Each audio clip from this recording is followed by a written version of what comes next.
أهلا بيكم. هنتكلم عن حدث العالم. هو إيه؟ هو افتتاح المتحف المصري الكبير. الافتتاح الحفلة كانت في 1 نوفمبر اللي فات. عملنا حفلة جميلة جدا مميزة زي ما انتوا عارفين. ملوك كتيرة جت ورؤساء دول جم الحفلة. جذب انظار العالم لمصر لانه حدث عالمي. كان حفل جميل جدا، في لقطات حلوة عجبتني، زي مثلا تصوير دول زي البرازيل وامريكا وفرنسا واليابان، الاماكن الاثرية اللي فيها. كمان كان بيعزفوا برضو نفس اللحن الموجود عندنا في مصر. كان لقطة حلوة برضو تاني، اللي هي اللقطة بتاعت المسلات المصرية منتشرة في العالم زي إيطاليا وفرنسا في دول تانية، وكانت منورة ونوروها مع المسلات بتاعتنا في مصر. كانت لقطة حلوة. لها معنى حلو ان احنا لازم نرجع الآثار الموجودة برا زي نفرتيتي وحجر رشيد.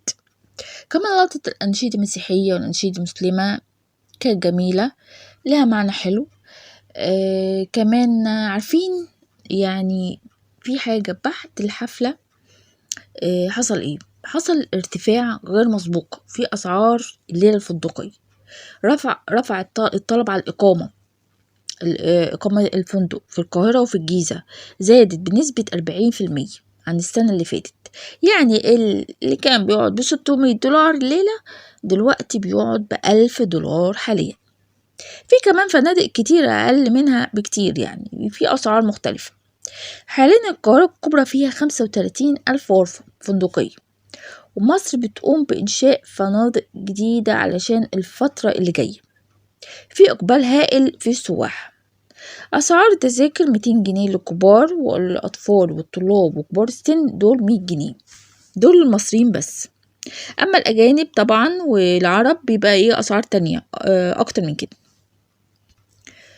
أنا رحت المتحف جميل جدا، تعالوا شوفوا بقى المتحف. بقول أي حد يسمعني دلوقتي تعالوا شوفوا المتحف جميل جدا وهيعجبكم قوي وهتستمتعوا. كمان بيقولوا ان في يوم واحد بس اللي جه وزار المتحف 20,000 واحد جه المتحف، وفي الأيام اللي جاية كمان هيبقى العدد كمان ممكن يزيد أكتر من كده.